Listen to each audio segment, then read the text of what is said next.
Ready, Chief? Good afternoon. Good afternoon, everyone. Can I get your attention? Is that working? Oh, so I get my little boom, boom, boom.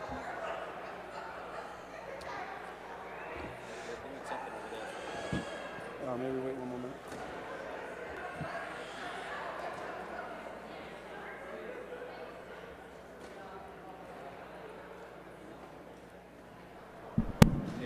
Yeah, maybe just use this. How everyone? Whoa.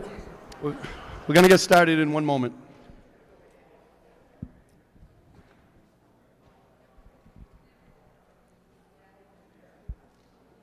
So I guess we'll just use this. Okay. Well, good afternoon, everyone. My name is Ted Betancourt, and it is my pleasure to welcome all of you to the Wiggin Auditorium here at Peabody City Hall for a very special ceremony. And it's just so great to see everybody. This is probably the most people we've had in the Wiggin Auditorium in some time, and I'm very glad I did not invite the health director to join us today. This is a good day for the Peabody Police Department, and it is a day that is long overdue. Today we are swearing in 2 new full-time police officers and 15 reserve police officers to our department. Also, we will pay tribute to some outstanding officers for their exemplary work over the last couple of years. We have some special guests that I wanted to recognize, some of our elected officials and special guests who are here today. We have our fire chief, Chief Joe Daly. Thank you, Chief, for being here with us. Yeah. I wanted to recognize and thank for being here a longtime Salem police chief, but also with Peabody for a period of time. Wonderful officer, Chief Bob St. Pierre. Chief.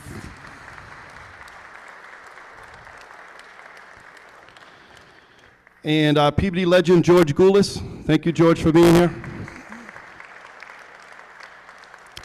And I wanted to recognize elected officials who are here. These 3 are at every event. I wanted to thank them for being here. City councilors at large, Tom Rosignol and John Turco. And our Ward 2 Councilor, Peter McGinn. Thank you guys for being here. Additionally, we have 2 new members of the City Council that will be joining us in January, and I wanted to thank them for being here. Stephanie Peach and Julie Daigle. Thank you both for being here. I always look forward to these ceremonies. Not only is it a wonderful opportunity to introduce new officers to our ranks, but it is also a chance to pay tribute to all the outstanding men and women who make up the Peabody Police Department. Public service is an admirable career, and being a police officer is a true calling. We are fortunate in our city to have outstanding men and women in our fire and police departments who work hard to protect our city, and each deserves great credit for the skill and professionalism they demonstrate every day on our behalf. Being the son of a police officer, and that is something I'm always very proud to say, and having other family members and close friends who have served and currently serve our community, I have a deep understanding of how difficult and how demanding your jobs are. It's more than just a 40-hour-a-week job. Being a police officer becomes your life. I have deep respect for those willing to put on that badge every day. Your willingness to sacrifice your own safety to protect the life and property of others is particularly noble. Being a police officer or firefighter is a dangerous and stressful job, even during the best of times. But during the past couple of years, with the divisions we've seen in our country and with the devastating effects of the COVID pandemic, the hazards of the job, the stress that comes with those hazards have skyrocketed. Staffing numbers have been way down as departments everywhere struggle to hire and train qualified recruits. Although we recently invested hundreds of thousands of dollars in new police and fire equipment and improved communications, our police headquarters lacks many of the amenities of more modern facilities, and that's something that will be looked at. The toll on your families is great, and I can attest to that as the son of a police officer. Both overall violent crime and property crime have dropped significantly in Peabody during the past several years. Peabody was recently recognized as having the 5th hottest real estate market in the entire country, and we ranked second in the United States for how fast homes sell once they hit the market. That means people, families, they want to live here because they know we are a safe, affordable, and tight-knit community with a lot going for us. And a lot of that credit goes to the men and women of the Peabody Police Department and Fire Department who demonstrate exceptional skill and professionalism every day. On behalf of a very grateful community, I want to say a very heartfelt thank you. We appreciate you more than you know, and we will do our very best always to support you and your families throughout your career. Thank you, police officers. Thank you.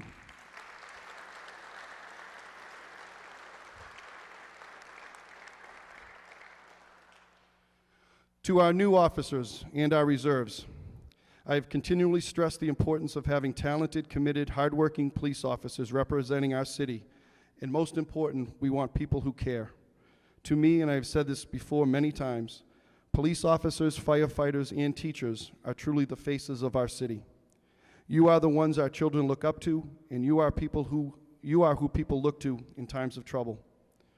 By doing the right things in your lives, doing well on the civil service test, and working to improve your skills, you have put yourselves in the position of being a reserve Peabody police officer and are on the path to joining an outstanding group of hardworking and talented men and women.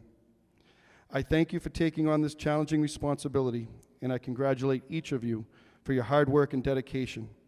A rewarding career awaits you, and I believe each of you has what it takes to be successful.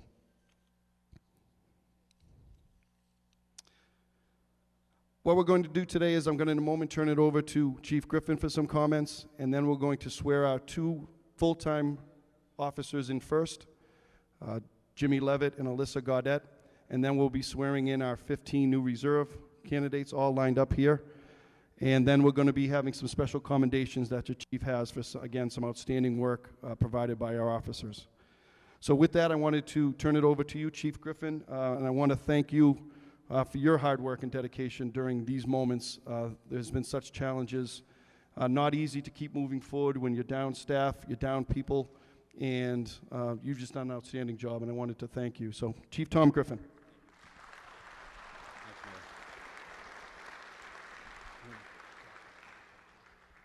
Thank you, everybody. I just want to say a few thank yous before we start, and I'll have some comments to wrap up the program at the end. I specifically want to thank the mayor for the support, as you could tell just by what he just said.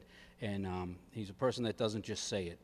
You have 15 people right here that are going to get sworn in as reserves, which is outstanding. The mayor said last summer we're going to get back to where we need to be, and you know, he put the plan in action with the HR director, and here we are. And I couldn't be more happier for the department and for the city. We have 15 outstanding candidates that are going to do a great job for this city for 20 to 30 years to come. This is one of the most important things that I can do as the police chief, is selecting candidates that are going to be in this community with the trust of the community, working in the community for the next 2 or 3 decades, like I said. And I think we've hit the mark with every one of these guys and girls that are here tonight, and I think they're going to do an exceptional job, and hopefully you'll see the majority of them out on the streets by summertime. That's the fast-track plan, but you know, hopefully that's what's going to happen. So I do want to thank the mayor for aggressively approaching this. It's going to work wonders for the department and the city. And I want to thank Beth O'Donnell, the HR director, and Kathy and Kelly for the hard work that they did. It's not like you just pick up a phone and say, hey, you want to come to work in Peabody. There's a lot that goes on behind the scenes. And to take that one step further, we have a team of officers at the police department under the direction of Captain Richards and Lieutenant Callahan and Javier Sanchez, Sergeant Sanchez, that did all the backgrounds, and they dug very deep and found anything that needed to be found. And if that was the case and we had to, unfortunately, exclude some people, we had to, because we have standards and we want to hold people accountable for what we want here in the police department. So I'm very happy with the work that those guys did. And as the mayor said, we get tremendous support here in the city. A number of elected officials are always at our functions, helping us out, always reaching out, Chief, what do you need? What can we do for you? We're very fortunate to have a city that supports the police department like this one does. So I just want to thank everybody. I just want to take a minute right now, too, to thank the men and women of the police department. It's been a rough 2 years with COVID and everything else that's gone along, and you guys have represented yourself very well. And I can just say this, that I'm very proud to be your police chief. So thank you all very much. And with that, if you want to turn it over.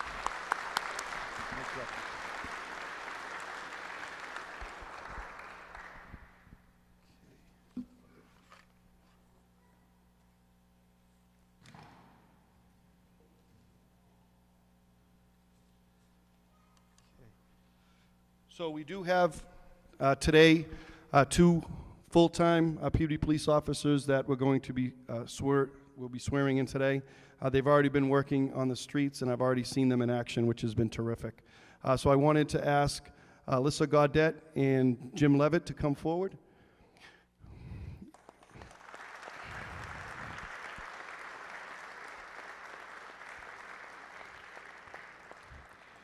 And I'm going to ask our outstanding city clerk, Allison Danforth, to come forward for the swearing in.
Congratulations again to Officer Levitt and to Officer Gaudette. Congratulations to you both.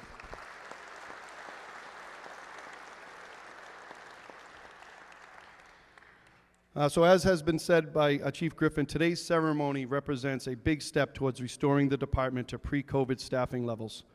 For some time now, I've been telling Chief Griffin and other members of the department, so many of the members here, that help is on the way.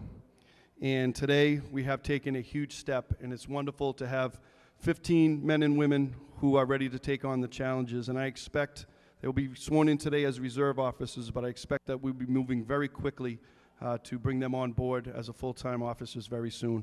But I wanted to ask to come up our 15 reserves: Christopher Lavoie, Adam St. Pierre, Daniel O'Connell, William DeRue, Derek Broughton, Thomas Southern, Timothy Glynn, Nicholas Pointer, Michael Diachizin, Frank Falco, Richard Gazowski, Kyle Scopa, Anthony Paolucci, Ryan McCarthy, and Christina Scholz.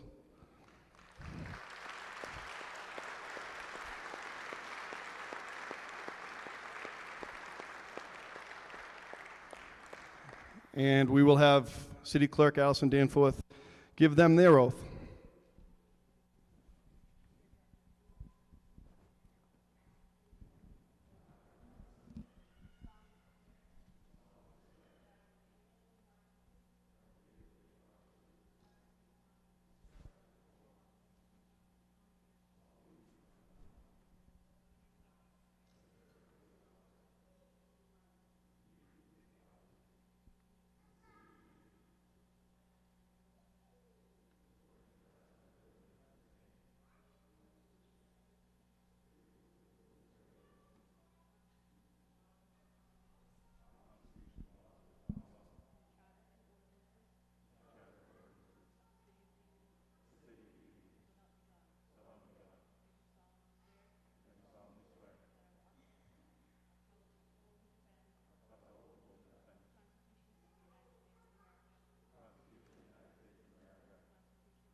Rich Callahan, you wanna?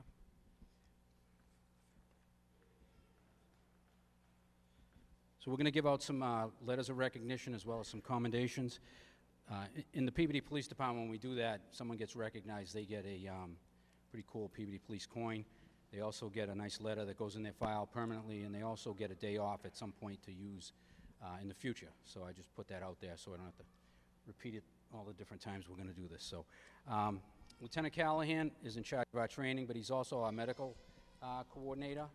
And on his own, he maintains his paramedic license, which is extremely valuable to the Peabody Police Department for obvious reasons. When COVID came around, he was the go-to guy. He knew all about it, what was going to be happening, how it was going to impact us, and what we needed to do to prevent a large-scale breakout within the department, which would have crippled our department and made it very difficult for us to operate. We had to put all kinds of policies and plans in place to make sure that that didn't happen.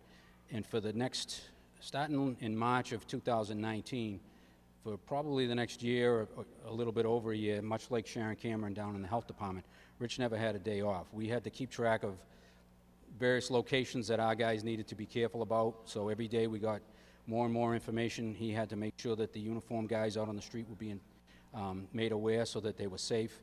And a lot of stuff internally we had to do in terms of protocols and cleaning and just questions. Guys had a lot of questions about what's an exposure, what's not an exposure, what do I do, how do I do it? And Rich always had the right answers every time. So it made me feel a lot better knowing I had a guy right in the building that I could turn to and get some good answers. And if we didn't know, he reached out to Sharon and she helped us through everything too. So as I said, he worked tirelessly for the last year and a half, and I just feel that that deserves a letter of commendation, and I'll just read a bit of it. Lieutenant Callahan has maintained his certification as a paramedic. He was assigned as our COVID point person. As part of his responsibilities, he kept up to speed on all changes in the COVID protocols over time. He communicated regularly with the health agent, Sharon Cameron, made himself available every day to update our database and speak to any officer who had any concern regarding a possible exposure. He literally did something related to the police department and COVID every day for over a year. So I feel that that is commendable, and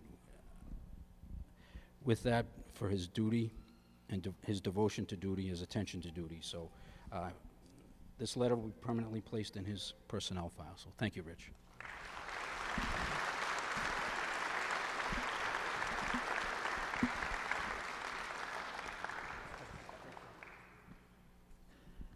Where's Billy Cook? Lieutenant Cook? I know he's around here.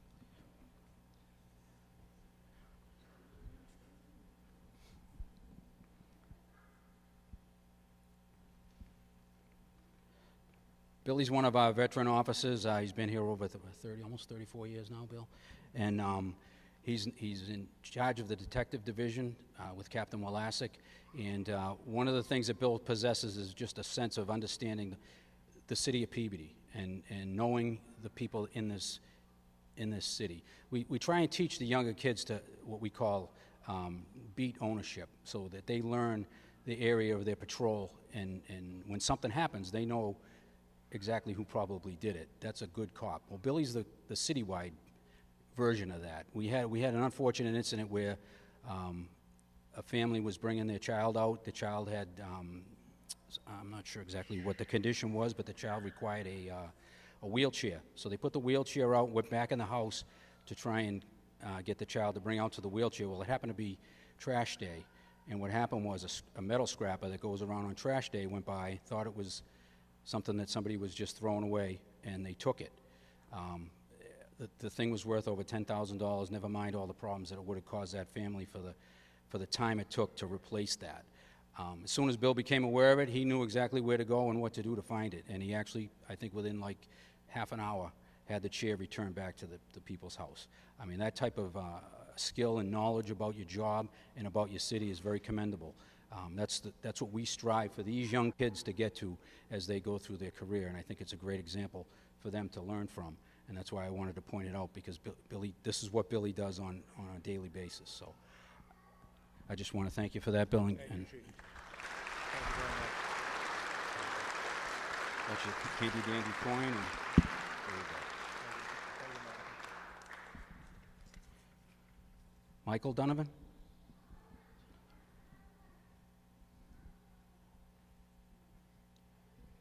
While he's on his way, I'll just start. In a similar fashion to Billy, Michael's obviously, well, I shouldn't say that, obviously. Michael's a younger officer who is following kind of in Billy's footsteps in that the beat ownership, as I talked about. He gets out of his cruiser, he goes and talks to people. He wants to know who's in his area and what they're doing and what they're up to. And one evening he happened to be talking with some people in a park off of Walnut Street. And as he was doing that, out in the distance, a guy ended up falling and passing out. Michael ran over there. He recognized the situation, went back to his cruiser, got some assistance, called for the ambulance, but he also got some Narcan and was able to reverse a Narcan overdose fairly quickly, which helped any potential bad side effects from happening to this person. But again, it starts with knowing your area and knowing the people that are in your area and getting out of your cruiser and talking to people. And this is just another example of good police work that goes on every day here in the city of Peabody. And I think this example where he was able to help save this gentleman's life is noteworthy, and I want to give him a letter of recognition. So thank you, Michael.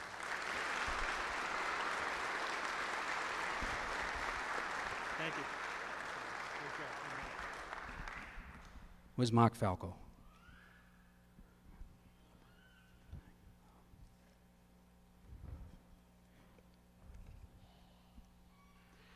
How you doing, Mark? This is another one of our veteran officers and another example of very good police work where he was dispatched to a call that potentially involved a firearm. Him and Officer Sweeter responded. They spoke with the victim. They ended up noticing that the suspect was off in the distance. They were able to apprehend him without any kind of problem. But Officer Falco took the case a lot further. He ended up following up, determining where this individual hid the weapon, prosecuted, put together some paperwork at court, got a search warrant, was able to actually find the weapon. And in doing that, he was at that location, and other people came up to him and said that same individual had been brandishing the firearm earlier towards them. So he was able to put the case together and charge him with a number of different felonies and take a really dangerous person off the streets of the city. And it's that extra effort that Mark always puts forth every day. That's a great example for the new officers here, and I want to just give him a letter of recognition on that. So thank you, Mark.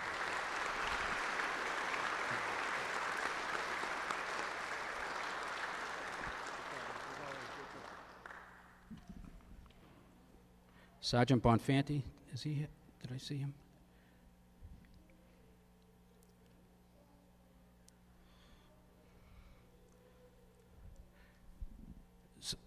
Sergeant Bonfante is assigned to the Criminal Investigation Division. He's one of our supervisors.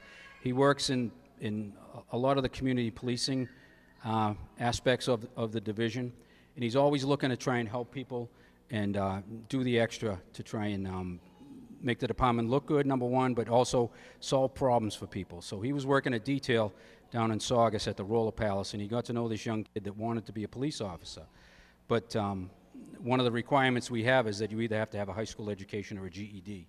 And unfortunately, this individual left school when he was in 10th grade. So Dave encouraged the individual, he talked to him, and he actually set up a time for this kid to go meet with someone and start the GED program. And the kid ended up passing, I guess you have to take 4 tests at the end of the GED program, and he ended up passing the test with flying colors without any issues. And he sent me like a 2-page letter raving about Dave. And what he said was, without Dave, I would not have my GED today, nor would I have the confidence to go back to school. Most importantly, I would never have an opportunity to chase my dream of becoming a police officer. So we hear a lot of bad stuff about what police officers do. As you've seen with the last 3 or 4 people that have come up here, this is just another example of a lot of the good stuff that people don't hear about that stays below the radar, but I think it's important for us to bring it out for people to see and have Dave recognized for that, doing that for that individual. So thank you, Dave. Hang on. Oh, get me all screwed up here.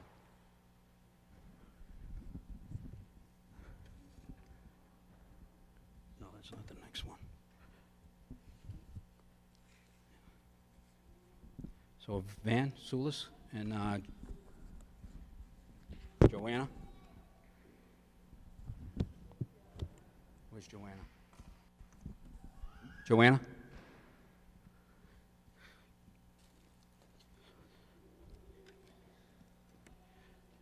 This was put forth to me by one of our retired sergeants, Matt Stark, that he was made aware of.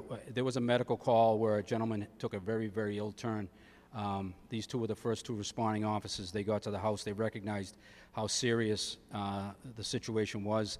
The individual was on an upper floor in the house, and they took it upon themselves to just pick him up and bring him downstairs real quickly in order to get him right to the ambulance. As the ambulance was pulling up, the ambulance was able to take him right onto the gurney and put him inside. The fire department helped out by, I believe they drove the ambulance and helped out get the guy to the hospital. And because of that, one of the paramedics came back and talked to Sergeant Stark, and he made him aware that the decision to move that gentleman out of the house and out into the street so he could get the immediate medical attention from the EMTs and the firemen was probably the difference in saving that man's life. So I think that's worthy of a letter of recognition for both Joanna and Van, two of my young, outstanding officers. So thank you, guys.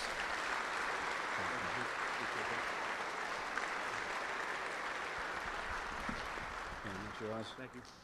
Yeah. Joanna.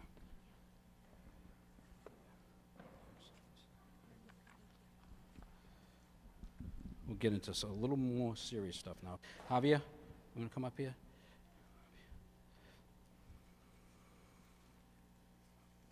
Okay. Javier's a sergeant. He did an outstanding job with the background investigations on all these guys. He was basically the lead guy that did all the boot work for it, and thank you for that, first of all, Javier. But when Javier was, we haven't, as the mayor said, we haven't been able to get together much in this respect for a while, so this goes back to when Javier was still a patrolman, and he got called to go to a house to check. You know, a lot of times we go because people are concerned about somebody else's well-being. He got called there to try and help this guy because someone was concerned about, you know, if he was going to be okay. So Javier checked the guy out. He was fine. He was going to send him on his way, but we routinely want to know who we're dealing with, so we always check to see if there's any outstanding issues with them. This individual happened to have some warrants for his arrest, and Javier could tell just by his mannerisms. I think in the report he wrote the guy was actually sweating because he was so nervous. So what happened was he became aware that Javier was going to take him into custody, and he wasn't going to cooperate. He actively resisted, fought with him. Javier had to tase him twice, and that still didn't totally take the wind out of him. Fortunately, he's a very skilled individual. As you can see, he's very in shape. He's very professional about how he goes about carrying himself and how he approaches his job. And he was able to maintain himself until the troops could get there to help him out. So in recognition of that, I think he should be commended for maintaining his composure and professionalism under pressure and during a very dynamic and harmful situation. And this was put forth by one of his peers who responded, Sergeant Timmy Sullivan. So he was able to use all kinds of defensive tactics that he knows, and was able to, like I said, he tried a couple times with the taser, and for whatever reason it didn't slow the guy down, which is kind of crazy. But again, Javier is very professional, and he approaches his job in a very professional way, and I think that's worthy of accommodation under these circumstances. So thank you, Javier. That's yours.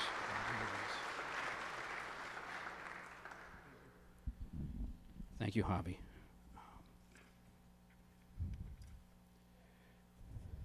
So I'd like, is Andrew Long, Paul Diefenbach, Joanna Camusis, and Dave Bonfante, if you can come back up, please. Yeah, just take the one that belongs to you.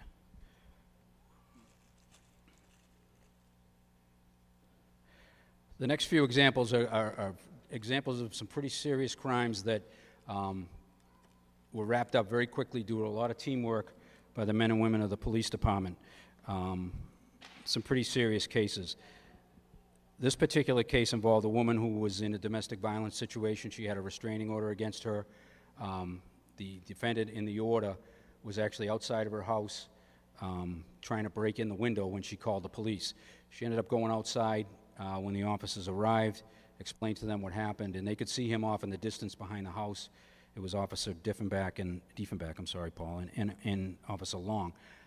He saw them, they saw him, and it was off to the races. But they were able to maintain their composure and get the information out to the other responding units, which were Officer Camusas and Sergeant Bonfante. They were able to coordinate and keep a tight perimeter around the area, and ultimately they were able to apprehend this kid and really put the victim at ease, because she was very fearful that he was going to do something very bad to harm her. So their street sergeant put this forward, and I'm just going to quote from what he said: "The manner, efficiency, and teamwork which the officers from two different divisions worked together seamlessly is worthy of recognition, where they were able to apprehend the defendant without anyone being injured and restore a sense of safety to this victim." And I concur with that statement, and I just want to thank them for their diligent work. So thank you, guys.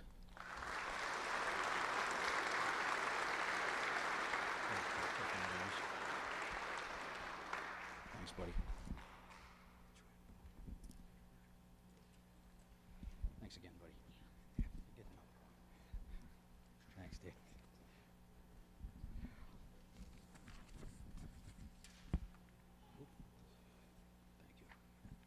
Yep, I think we're doing great. We're moving right along. This was a pretty big event that happened in the city just a few months ago, actually, back in August. I had a bunch of officers. This was put forth by Lieutenant O'Keefe on behalf of the men and women in his shift that worked that night. So if Sergeant Alves, Sergeant Bonfante, Detective Jenkins, Officer Soulis, Corey Salvo, let me see. I know there's a bunch of others. You guys could start coming up. Officer Thong, Officer Ray, Officer Saya, Officer Fitzgerald, if you're here, and Detective Jenkins, Danny Jenkins. I think I have everybody with that one.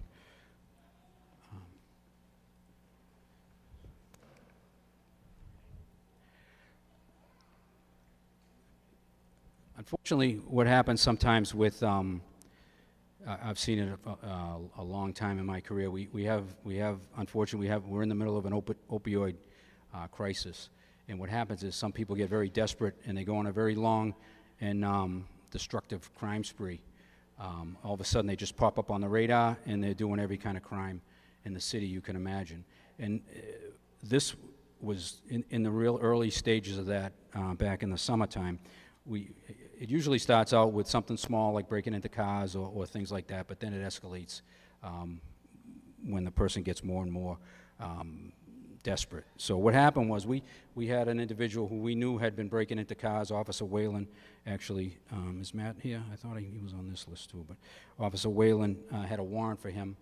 Come to find out, the next night or 2 nights later, while we were looking for him, he actually did 2 armed robberies in Salem, up the street here on Boston Street.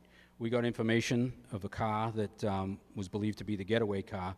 Due to the diligent work of Officer Van Soulis, he stopped the car right on Main Street here in Peabody. He and Officer Doherty, was she here? She was supposed to be up here too. Come on up, Sam. There's a whole bunch. I'm kind of goofing this one up a little bit, but Officer Doherty and Officer Doucette, also, they pulled the car over. When you have a situation where a person is believed to be armed when they do an armed robbery, there's a certain protocol that we follow. It's called a felony stop. It's a very dangerous situation because you can't see inside a car, so you don't know what the person may be doing or what type of threat presents itself to you. But these 3 officers were able to conduct that stop and find out that the individual had just been dropped off downtown, down by the Leather City Common, down in that area. They were able to talk to that individual. So with that information, Sergeant Alves coordinated what was going on in the street. They talked to a number of people that were in that area. They got bits and pieces of information. Again, Van Soulis was working his particular beat. his particular people that he knows from working his beat, the way we've talked about earlier. They got bits and pieces of information. He was able to provide that to the dispatchers, which dispatch Tina Gongas, if you could come up. She was one of the dispatchers at the time. And dispatcher Dave Brophy. They put together a lot of different information. There was a lot of different things going on at the time that was creating a lot of chaos, but they were able to maintain their calm. They located an address that they thought the individual was going to be in, and they went over there, and Sergeant Alves involved the entire shift. And under the direction of Sergeant Alves, the officers surrounded the apartment complex. Sergeant Bonfante, Detective Jenkins, and Betancourt went into the building, and the suspect was located in one of the apartments, and he was taken into custody. This is an important type of a case because if we don't catch this kid, we don't know what he's doing next, and if he's already escalated up to armed robberies, I mean, I've seen some pretty horrible crimes come out of situations where people are desperate to feed their addiction. It's a very unfortunate situation, but it's something we have to move quickly on so that something worse doesn't happen. I mean, armed robbery is bad enough, but this was an outstanding work of teamwork by these guys, and Lieutenant O'Keefe put forth their names for commendations and letters of recognition, and I concur with what he said. And I wish to thank all the officers and the dispatchers that were involved because they displayed tremendous professionalism and a calm demeanor under some very difficult circumstances. So a copy of this letter will remain in their personnel file. So I thank you all, guys. Appreciate it. You want to pass these down? Why don't you do this?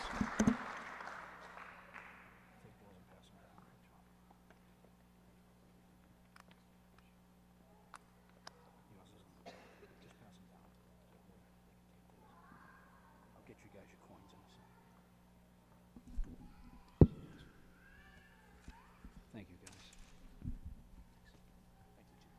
All right, yeah. Pass these out to these guys, too, will you? And I'll get you some more if you need. I just don't want to be up here all night.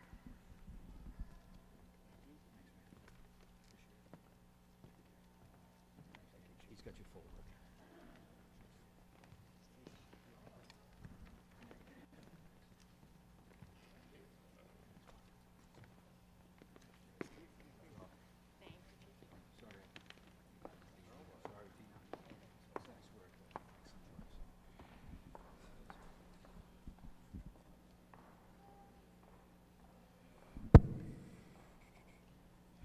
Okay.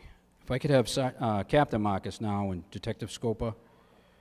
Mark Sayer, if you could come back up. Michael Donovan, Matt Whalen, Corey, if you can come back. Okay.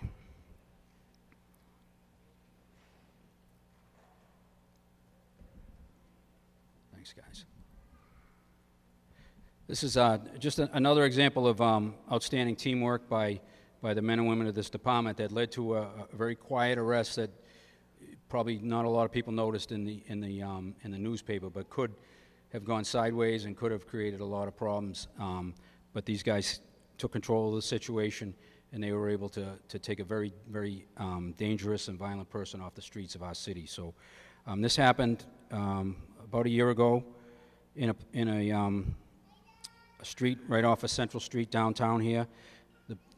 The police department got information that there was a violent fugitive in that location, and that he possibly had a handgun with him. He had a number of warrants from the court to include assault with intent to murder. They were able to figure out exactly what apartment he might be in based on history with this particular individual, specifically with Sergeant Marcus. He was aware of the building. He was aware of the individual. He drew on his knowledge, like we've talked about, his beat knowledge from when he worked as a beat cop down in that area, because he'd gone to that house, and he knew exactly the layout of that house, and he knew of a previous event where they were looking for this same individual and what he did to manage to escape. So he put together a team of officers. Is Ralph here too? I don't know. Oh, he's there. All right, you're with Ralph Scopa, and he broke the team up into two different groups. And we had an officer from Salem with his canine and we had Corey with his K-9.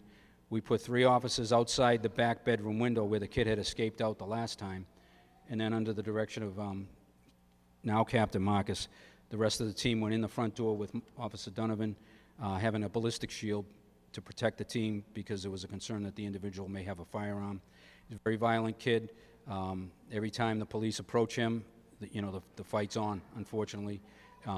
This time, because of one of the ways to counter that is to have the overwhelming numbers. That's one of the things we've learned over the years. So we had the overwhelming numbers plus the right tools with the K-9 that Salem was gracious enough to let us have. So these individuals entered the front door, were able to get into the apartment. The kid was in the bedroom that we were concerned about. They knocked on the door. He had nowhere to go because he could see out the back that it was very well covered with those guys, and he gave himself up when he was made aware that there was a K-9 in his kitchen. So fortunately that ended very well. It's a situation that could potentially go sideways, and but for the professionalism of these guys, their knowledge of the area, their knowledge of the apartment, their knowledge of this kid and their history, they were able to put a great plan together led by Captain Marcus and execute that without anybody getting hurt, any injuries, and most people probably just saw a little thing in the police log, and that was the end of it, versus some unfortunate tragedy. So I thank these guys.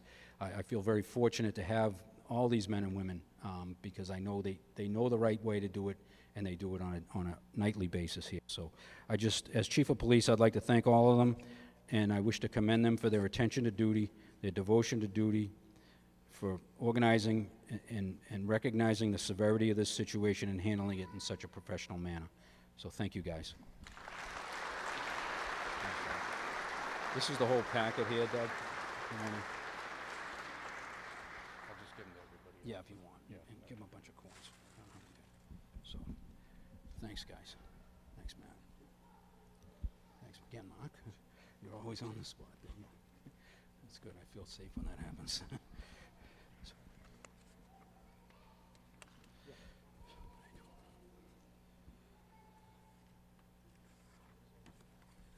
Okay, so thanks again, guys. Thank you, everybody. Those are just some highlights of the hard work that's been going on, and it's been a while since we've been here, so we did have quite a few. And I just want to, I might be repeating myself a little bit, but I just want to make sure I say this to everybody that's here. The past 18 months have been incredibly challenging for everybody, but also for the men and women of the police department. And I just want to thank every member for maintaining their professionalism during this very difficult time.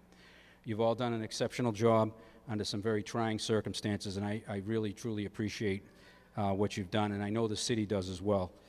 And I believe today more than ever, we have tremendous support from the members of our community, particularly our elected officials who are there for us every time when we need something. You've probably heard me say that a lot. I've said it, and again, I think we're very fortunate for that support. But the more I think about it, as I was getting ready for this tonight, I think our city is very fortunate to have the men and women of the Peabody Police Department and the skills and the professionalism and just the way they carry themselves, and because we have an outstanding police department. The men and women of this department do great work on a daily basis. You should be proud. I've said this to you guys before, but I'm going to say it again. You should be as proud today to be a Peabody police officer as you were on the day you were sworn in, like these kids here. So we have an outstanding department with exceptional officers, and I'm extremely proud to call myself your chief. So thank you all very much.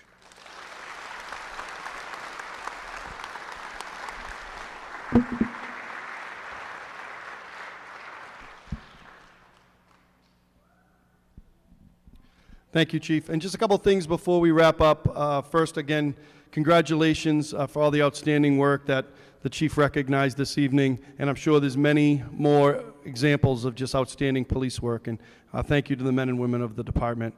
I want to thank our Human Resources Department, was mentioned earlier, Beth O'Donnell, Kathy Trombley, Kelly Bloom for their work, and civil service is not very easy. We've had many hoops, many hurdles to get to this point, and I appreciate all their hard work in making that happen. I want to thank Daryl, Chris, and Cookie here from City Hall for their help. And I want to say something to the family and friends of our officers. I've mentioned a couple times, and I always am very proud to say it, that I'm a son of a police officer.